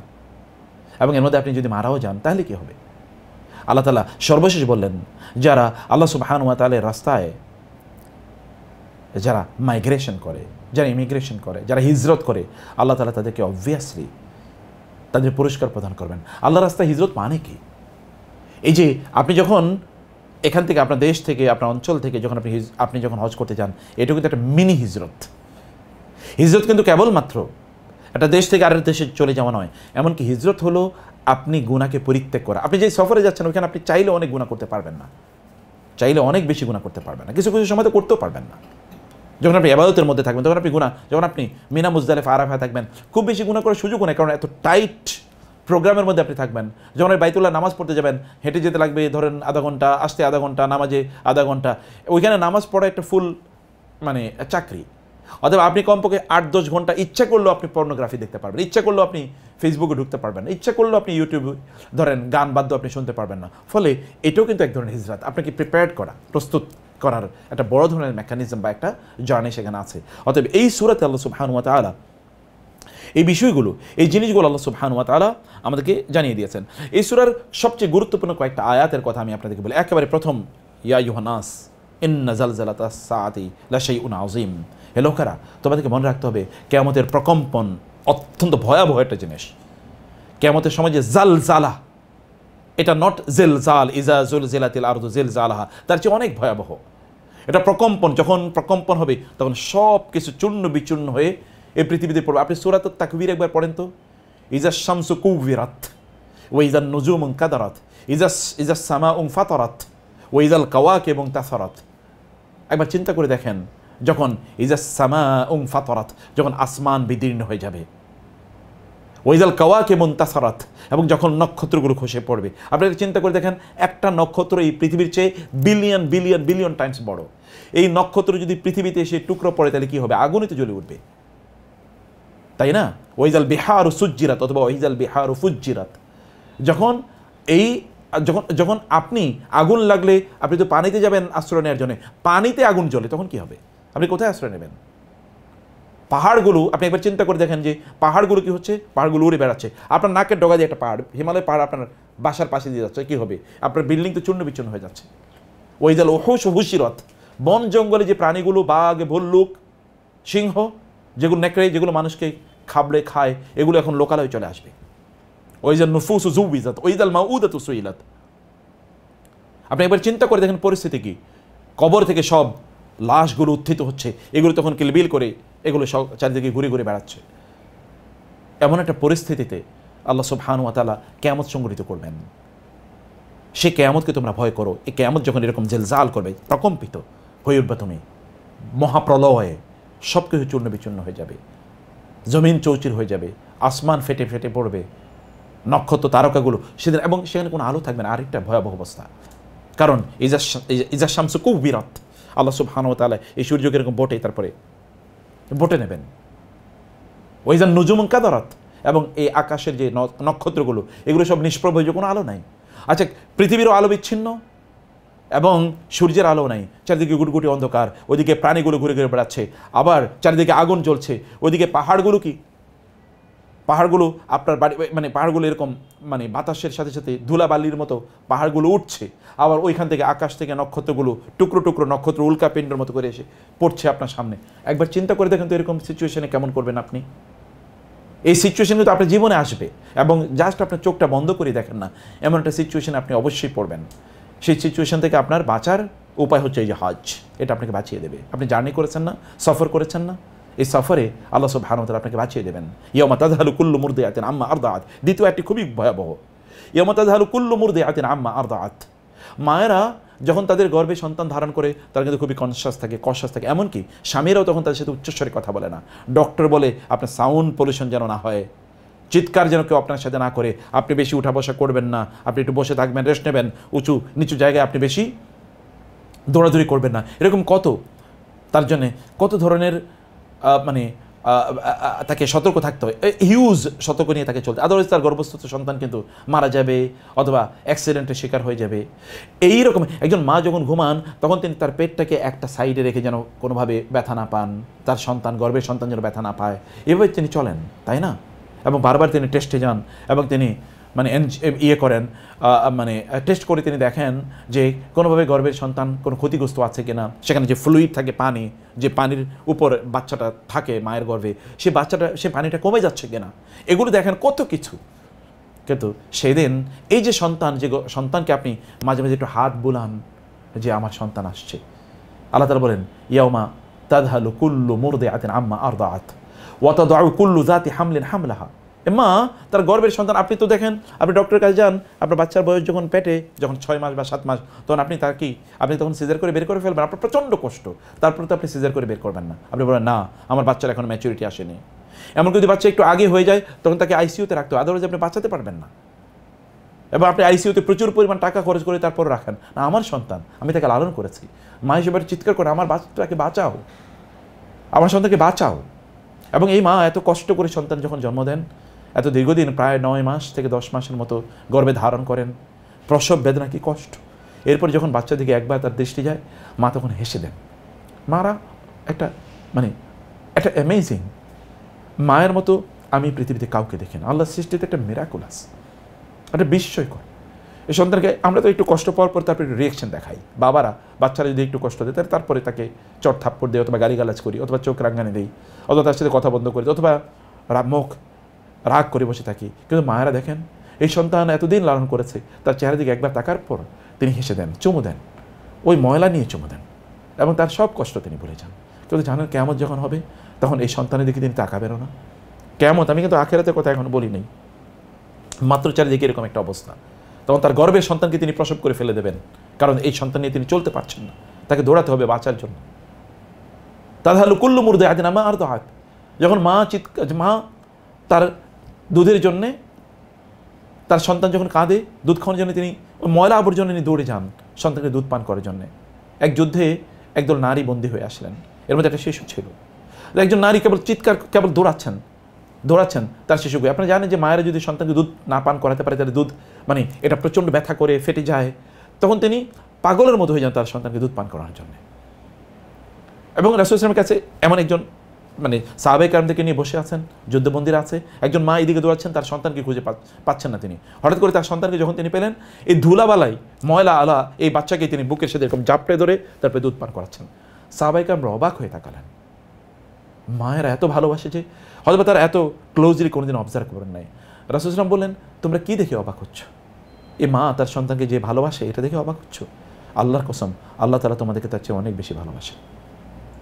আল্লাহ মানুষকে তার চেয়ে অনেক বেশি ভালোবাসে। মা কি ভালোবাসে?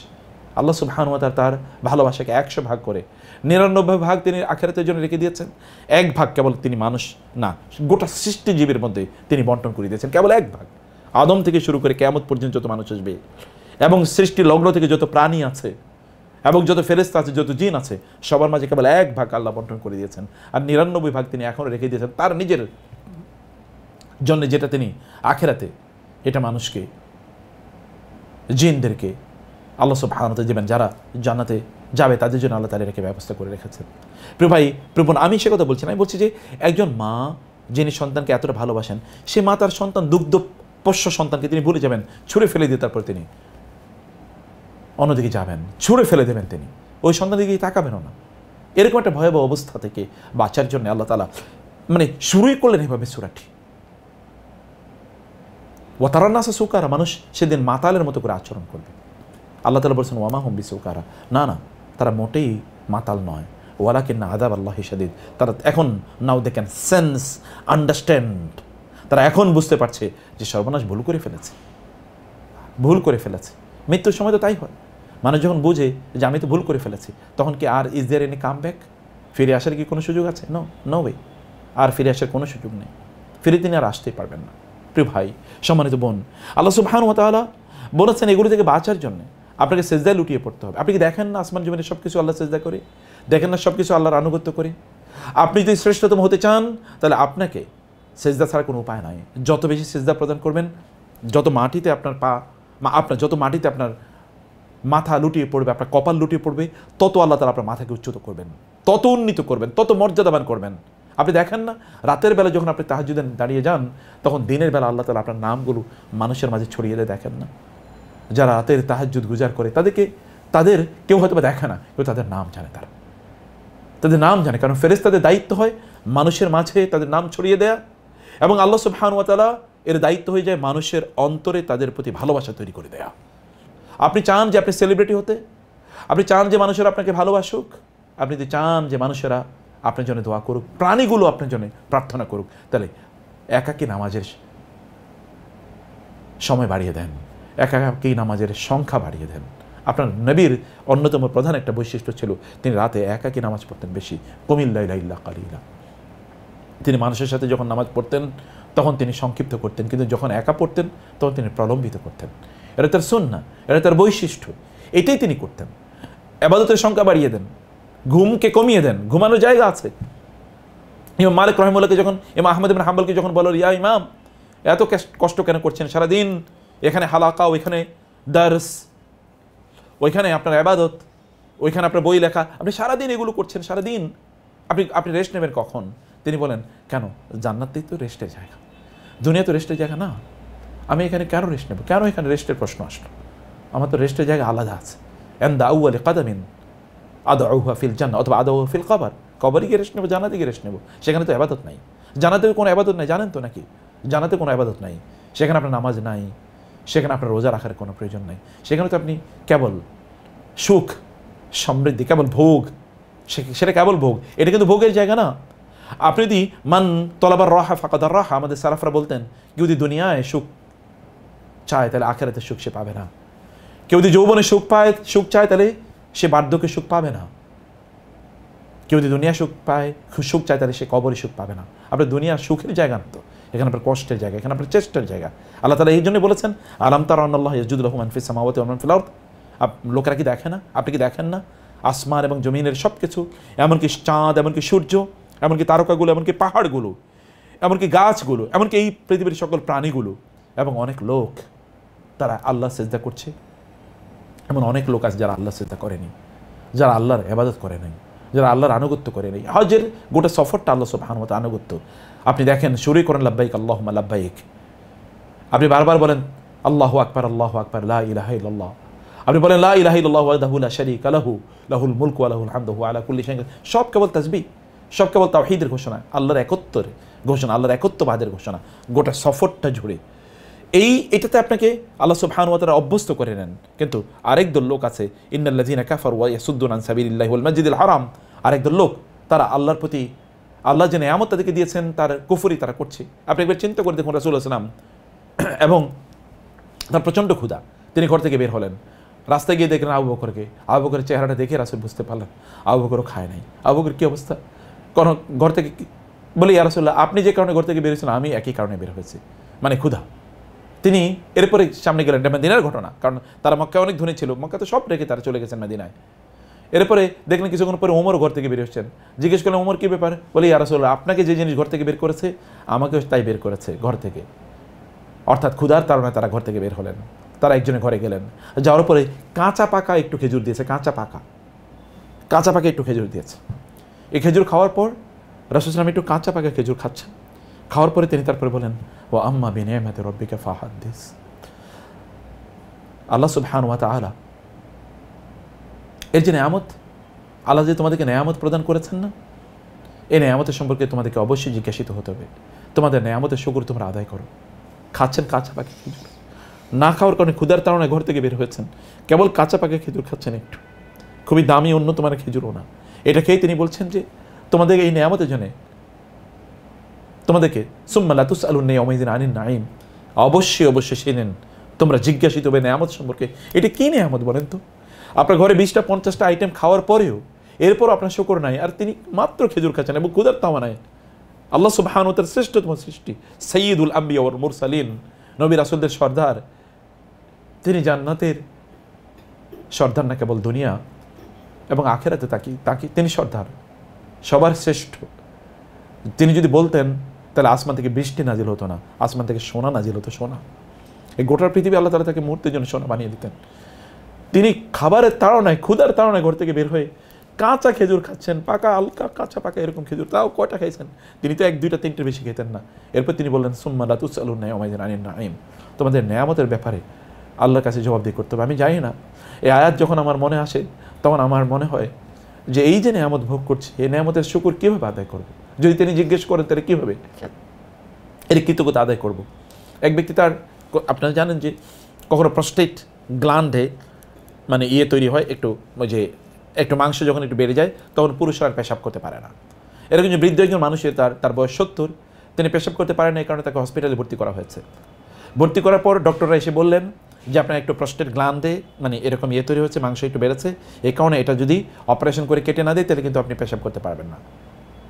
কারণ পেশাব করতে না পারলে আপনি একবার চিন্তা করতে পেশাব করতে পারছেন না, কী হতে পারে? আপনি কিন্তু মারা যাবেন। কিছু শুধু পেশাবের কথা বলছি, অন্য কোনো কিছু না, আপনি মারা যাবেন। বলে যে ঠিক আছে অপারেশন করা হোক। অপারেশন করা হলো, এবার তার রিলিজের সময় তার জন্য বিল নিয়ে আসা হলো। বিলটা দেখে তিনি কান্না শুরু করে দিলেন। ডক্টর এসে বলেন, আঙ্কেল চাচা, আমরা বিল যদি বেশি হয়ে যায় তাহলে আপনি আমাদেরকে বলেন, আপনি কাঁদলে মানুষ কি বলবে? আমরা তো লজ্জিত, আমাদের তো রেপুটেশন নষ্ট হবে, আপনি কাঁদেন না, আপনি বিল ঠিক আছে আমরা কমিয়ে দিচ্ছি। বলে না, আমি তো বিলের জন্য কাঁদি না, আমি বিল দেওয়ার মতো সামর্থ্য রাখি। বলো কি, তাহলে কাঁদছেন কেন? বলে আমি দেখলাম তোমরা আমার জন্য 70,000 টাকা বিল করেছ, আমি ভাবলাম আমি তো একবার পেশাব করতে পারি নাই, তোমরা এই কারণে আমার একটা সার্জারি করেছো এবং পেশাবের ব্যবস্থা করে দিয়েছো। একবার পেশাব করতে পারি নাই, এর জন্য যদি বিল 70,000 টাকা হয়, তাহলে আমি যে এই যে 70 বছর পর্যন্ত পেশাব করলাম তার জন্য কত বিল হতে পারে? আমাকে যদি আল্লাহ তাআলা কিয়ামতের দিন জিজ্ঞেস করেন যে তুমি শুধু পেশাবের হিসাব দাও, তুমি শুধু পেশাবের শুকর আদায় করো, পেশাবের যে করতে পেরেছো তার কারণে কি আমার কৃতজ্ঞতা আদায় করছে এটা বলো।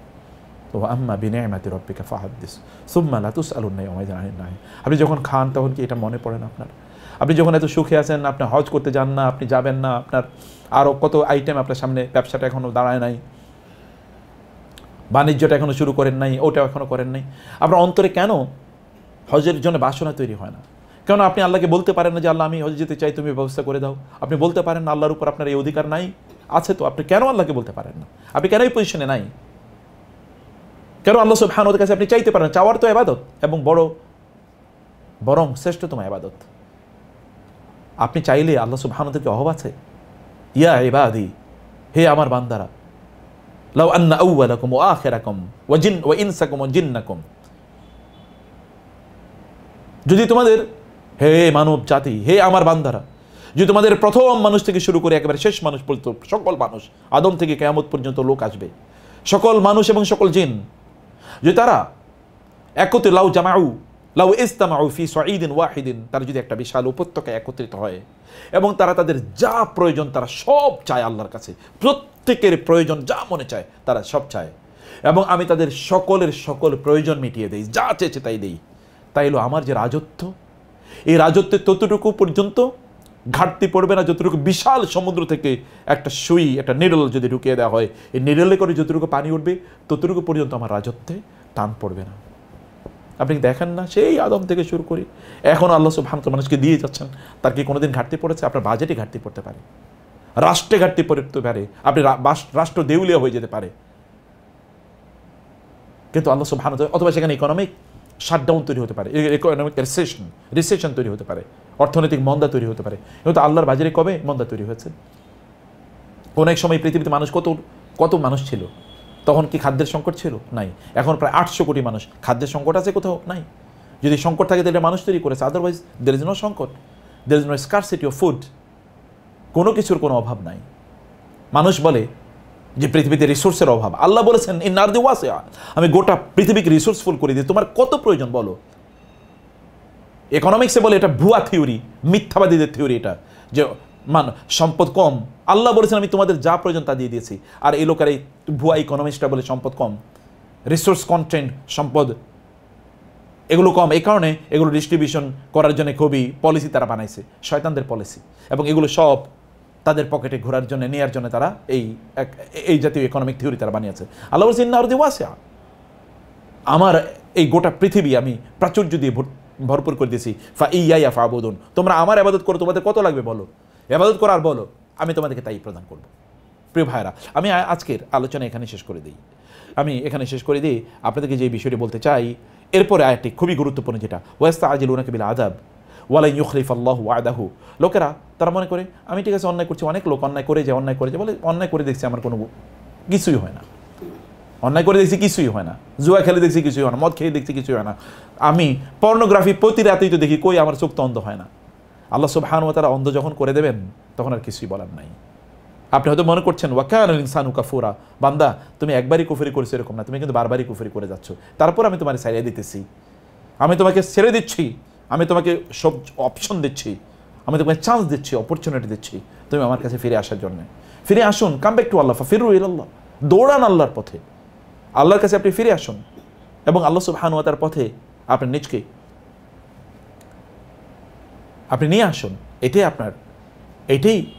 আপনার একমাত্র রাস্তা, এটাই আপনার একমাত্র পথ। এরপর আল্লাহ তাআলা বললেন, সর্বশেষ যে আয়াতটি আমি আপনাদের দৃষ্টি আকর্ষণ করব, আল্লাহ তাআলা বলেছেন ইয়া আইয়ুহান নাস দুরিবা মাসালুন ফাসতামিউ লাহু, হে মানুষ তোমাদের জন্য একটা উদাহরণ দেওয়া হলো, মনোযোগ দিয়ে উদাহরণটা শোনো। ইন্নাল্লাযীনা তাদউনা মিন দুনিল্লাহি লা ইয়াখলুকু যুবাবান ওয়ালাউ ইসতামাউ লাহু ওয়া ইন ইয়াসলুবহুমুয যুবাবু শাইআন লা ইয়াস্তানকিযুহু দুআফাত তাওয়ালি ওয়াল মাতলুব। এই আয়াতটি নিয়ে আমার কমপক্ষে 1 ঘন্টা আলোচনা করা দরকার। আল্লাহ তাআলা বলেন তোমাদের জন্য আমি একটা উদাহরণ পেশ করছি, মনোযোগ দিয়ে শোনো। ফাসতামিউ, এটা কেবল এমনি শুনলে চলবে না, মনোযোগ দিয়ে শোনো। ইন্নাল্লাযীনা তাদউনা মিন দুনিল্লাহ, আল্লাহকে বাদ দিয়ে তোমরা যার পেছনে দৌড়াও, যাকে তোমরা চাচ্ছ, আল্লাহকে বাদ দিয়ে তুমি বিভিন্ন ধরনের দুনিয়ার বিভিন্ন ইস্যুর পেছনে তুমি ঢুকছো। তুমি অমক সার্টিফিকেট, অমক ডিগ্রি, অমক বিজনেস, অমক তুমি স্কেল, অনেক ওই টাকা পয়সা ইত্যাদি ইত্যাদি, অথবা সমাজে ওই ক্ষমতা, ওই প্রভাব ইত্যাদির জন্য তুমি দৌড়াচ্ছ আল্লাহকে বাদ দিয়ে। আল্লাহ তোমার ফোকাস হলে তুমি প্রচুর টাকা পয়সা ইনকাম করো, গোটা পৃথিবীর মালিক হও, কোনো সমস্যা নাই। যেমন সুলাইমান আলাইহিস সালাম বলেছেন, হে আল্লাহ আপনি আমাকে এমন রাজত্ব প্রদান করুন, লা ইয়ানবাগি লি আহাদিন মিন বা'দি, কাউকে আর এরকম রাজত্ব প্রদান করবেন না, কারণ ওই রাজত্ব তিনি আল্লাহর জন্য ব্যয় করেছেন। আপনি এরকম রাজত্বের মালিক হন। কেন আপনি 100টা মসজিদ বানানোর স্বপ্ন দেখেন না? কেন আপনি 1000টা মাদ্রাসা বানানোর স্বপ্ন দেখেন না? কেন আপনি 10,000 এতিমকে আপনি খাওয়াবেন? কেন আপনি স্বপ্ন দেখবেন না? এটা কেন আপনি করবেন না? আপনি কেমন নিজের উপর নিজে খাবেন? কতটুকু আপনি খাবেন? কতটুকু আপনার প্রয়োজন? আপনি কেন এমন স্কিল অর্জন করেন না যে স্কিল দিয়ে আপনি দিনের কাজ করবেন? কেন এটাকে অর্জন করবেন না? দুনিয়া তো আল্লাহ তাআলা আপনাকে দেবেনই, কবে দেবেন সেটা তার ডিসিশন, সেটা নিয়ে আপনার টেনশন করার কোনো কারণ নেই।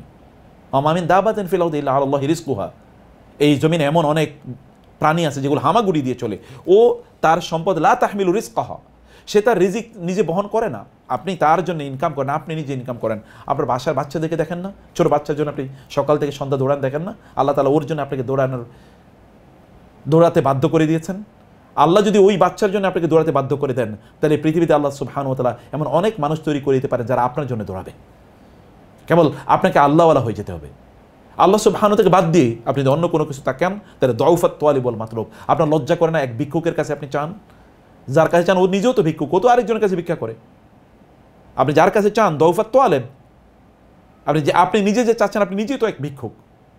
আর যার কাছে চান ও তো ভিক্ষুক, যার কাছে হাত পাতেন, যার কাছে দৌড়ে যান, যার কাছে সাহায্য চান, অথবা যার কাছে আপনি একটু সাপোর্ট চান, সে নিজেও তো আরেক ভিক্ষুক, সে তো দুর্বল। দুআফা, আল্লাহ তাআলা বলেছেন দুর্বল। আপনি ফেরাউনের কথা বলেন, ফেরাউনের চেয়ে দুর্বল কে আছে? পানিতে নিমজ্জিত হয়ে মারা যায়, এত সাঙ্গ পাঙ্গ নিয়ে কে তাকে বাঁচাতে এসছে? কেউ তো না। আরও কত ক্ষমতাধররা তারা পালায়, দেখেন না? তাহলে আপনি কার পেছনে ঘুরছেন? আপনি নিজে দুর্বল, আরেক দুর্বলের পেছনে ঘুরতেছেন। আমি বলছি আপনাদেরকে যে প্রিয় ভাইরা, এই যে মানুষ কি পরিমাণ দুর্বল, একবার চিন্তা করে দেখেন। আল্লাহ সুবহানাহু ওয়া তাআলার, আপনি যদি বাজারে যান, আপনি যদি বলেন যে আল্লাহ তুমি আমার জন্য সহজ করে দিও, তাহলে দেখবেন আপনি এই চিটেড কোনোদিন হবেন না, আপনি প্রতারিত হবেন না, কেউ আপনাকে প্রতারণা করবে না, বরং প্রত্যেকে আপনার সাহায্য করবে। তাহলে আপনি সেটা কেন বলবেন না? সেটা বলা তো আপনার দায়িত্ব, সেটা তো আপনার অধিকার। আল্লাহু ইয়াস্তাফি মিনাল মালাইকাতি রাসূলাও ওয়া মিনান নাস ইন্নাল্লাহা সামিউন বাসীর। সর্বশেষ আয়াতে আল্লাহ তাআলা বলেছেন, আল্লাহ সুবহানাহু ওয়া তাআলা বান্দাদের মধ্য থেকে যাকে ইচ্ছা তাকে তিনি নির্বাচন করে নেন। আপনি নির্বাচিতদের কাতারে অন্তর্ভুক্ত তখনই হবেন যদি আপনি হজে যেতে পারেন। হজে কি সবাই যেতে পারে? টাকা থাকলে কি যাওয়া যায়? নো। আমাদের এবার ওমরায় আমাদের সাথে ছিল একজন ব্যক্তি, উনি সেই পাকিস্তান আমলে যখন রমরমা জুট মিলের ব্যবসা, একটা বড় একটা কোম্পানিতে তিনি জুট মিলের তিনি ম্যানেজার হিসেবে, ম্যানেজার মানে হচ্ছে তিনি ওই যে মানে ডিপার্টমেন্টে, মার্কেন্টাইল বা এটাকে কী বলে, ওই সেলস ডিপার্টমেন্টে তিনি দায়িত্বশীল হিসেবে ছিলেন। তো যখন বিদেশের সাথে চুক্তি হতো, তার কাজ ছিল যে তিনি গিয়ে ওখানে সাইন করতেন, তদারকি করতেন, চুক্তি করে আসতেন, ইত্যকার তিনি করতেন। তো তিনি যেটা বললেন যে মানে তখন থেকে সেই 1976 মানে 76, 78, 80 ওইরকম সময় তার হজ বা উমরা করা, বা 85 ওই সময় তার হজ উমরা করার মতো সামর্থ্য ছিল, টাকার অভাব ছিল না, কিন্তু তিনি যান নাই। তিনি বলছেন আল্লাহ আমারে ডাকেন নাই, কিন্তু এবার আমি এসেছি 2025, যে গত মাসের কথা বলছি, মানে যে এবার আমি এসেছি কিন্তু আমার টাকা দিয়ে আমি আসতে পারি, আমার আর টাকা নাই, আমার মেয়ের টাকা দিয়ে এসেছি। যখন আমার ছিল তখন আমি আসতে পারি নাই, আর যখন আমার নাই তখন আল্লাহ তাআলা আমাকে নিয়ে এসেছেন। আমি বললাম সুবহানাল্লাহ, এটাই আল্লাহ সুবহানাহু ওয়া তাআলার প্ল্যান। তিনি বলেন যে আমার কত বন্ধু বান্ধব, কত টাকা পয়সা, কেউ আসতে পারে না, কেউ আসতে পারে না। আল্লাহর মেহমান হওয়া কি এত সহজ কথা? আল্লাহর মেহমান হওয়ার জন্যে আপনাকে অবশ্যই মর্যাদাবানদের তালিকাভুক্ত আপনাকে হওয়া লাগে। যাই হোক, আল্লাহ সুবহানাহু ওয়া তাআলা যেন আমরা সত্যি করতে আল্লাহ মেহমান হতে পারি, এবং এই মেহমান হওয়ার কাতারে অংশগ্রহণের জন্য আমরা যেন প্রতিযোগিতা নামতে পারি। আল্লাহ তাআলা সেই তৌফিক আমাদেরকে দান করুন। অলমোস্ট 11টা, সে কারণে আমি আর প্রলম্বিত করছি না আলোচনাটা। তো বারাকাল্লাহু ফিকুম, সবাইকে আল্লাহ অনেক কল্যাণ দান করুন। আল্লাহ সুবহানাহু ওয়া তাআলা বারাকা দিয়ে ভরপুর করে দেন, এবং আল্লাহর মেহমান হওয়ার সৌভাগ্য আল্লাহ তাআলা সবাইকে দান করুন, সবাইকে। আল্লাহুম্মা আমিন। অন্তরে বাসনা রাখুন, আল্লাহকে বলুন। আল্লাহ সহজ করে দিলে, আল্লাহ সুবহানাহু ওয়া তাআলা যদি সহজ করে দেন, তাইলে এটি আপনার জন্য পানির মতো সহজ হয়ে যাবে। কে আপনাকে স্পন্সর করবে আপনি জানেনও না, কে আপনাকে নিয়ে যাওয়ার জন্য আয়োজন করবে। এবং আপনি ওরকম হয়ে যেতে পারেন আব্দুল্লাহ ইবনে মুবারক রাহিমাহুল্লাহর মতো, তিনি মানুষকে স্পন্সর করে নিয়ে যেতেন। আমি আপনাদেরকে সে কথাই বলবো যে আপনি যদি টাকা থাকে, দু একজন মানুষকে স্পন্সর করেন না। যিনি আপনাকে দিয়েছেন তার প্রতি কার্পণ্য দেখায়েন না, যিনি আপনাকে দিয়েছেন তাকে কার্পণ্য দেখায়েন না, দেখাইলে তিনি আপনাকে কার্পণ্য দেখাবেন। এই কারণে রাসূল সাল্লাল্লাহু আলাইহি ওয়াসাল্লাম আয়েশা রাদিয়াল্লাহু তাআলাকে বলেছেন, ইয়া আয়েশাতু আনফিকি ওয়ালা তুহসি, হে আয়েশা তুমি দান করবা কিন্তু গইনো না, গনে দান করো না, তাইলে আল্লাহ সুবহানাহু ফায়ুহসিল্লাহু আলাইক, তাহলে আল্লাহ তাআলা তোমাকে গুণে দেবেন। আপনি দেখেন না কিছু লোক আছে এলিট, ইন্নাল্লাহা ইয়ারযুকু মান ইয়াশাউ বিগাইরি হিসাব, আল্লাহ তাআলা এমন কিছু লোক আছে তাদেরকে হিসাব ছাড়া আল্লাহ তাআলা দেন। কারণ আপনাকে ওই এলিট ক্লাসের লোকের অন্তর্ভুক্ত হওয়ার জন্যে আপনাকে হিসাব ছাড় দিতে হবে। আল্লাহ তো আপনার অন্তরের দিকে তাকান, যে তাকে যদি আমি দিই তাহলে সে দেবে কিনা। যদি আপনি না দেন তাহলে আল্লাহ তাআলা আর আপনাকে দেবেন না। যদি আপনি দেয়ার মানসিকতা থাকেন, এবং এই কারণে আমি আপনাদেরকে বলি আপনাদের ইনকামের 5% যতটুকু হোক না কেন 5% দেন। এক বুজুর্গ, এক আল্লাহওয়ালার কাছে এক লোক আসলো, এসে বললো যে আমার যা ইনকাম তা দিয়ে আমার সংসার চলে না, করবো কি? বলে তোমার ইনকাম থেকে 5% দান করো। বলে আমি সংসার চলে না, 5% দান করো। তিনি বলে আচ্ছা ঠিক আছে, যাও তুমি এটা করো। তারপরে তিনি 2-3 মাস পরে ফিরে এসে বলেন, ইয়া ইমাম, আমার তো দারিদ্র আল্লাহ তাআলা দূর করে দিয়েছেন, আমার পেরেশানি দূর করেছেন, আমার ইনকাম এত বেড়েছে, এখন আমার আর সংকট নাই। আল্লাহু আকবার। আল্লাহ সুবহানাহু ওয়া তাআলা আমাদেরকে বুঝার এবং উপলব্ধি করার তৌফিক দান করুন। আল্লাহুম্মা আমিন। হাযা ওয়া সাল্লাল্লাহু সুবহানাহু ওয়া তাআলা নবিয়ানা মুহাম্মদ ওয়া আলিহি ওয়া সাহবিহি আজমাইন। সুবহানাকা আল্লাহুম্মা ওয়া বিহামদিকা আশহাদু আল্লা ইলাহা ইল্লা আনতা আস্তাগফিরুকা ওয়া আতুবু ইলাইক। ওয়াসসালামু আলাইকুম ওয়া রাহমাতুল্লাহি ওয়া বারাকাতুহু।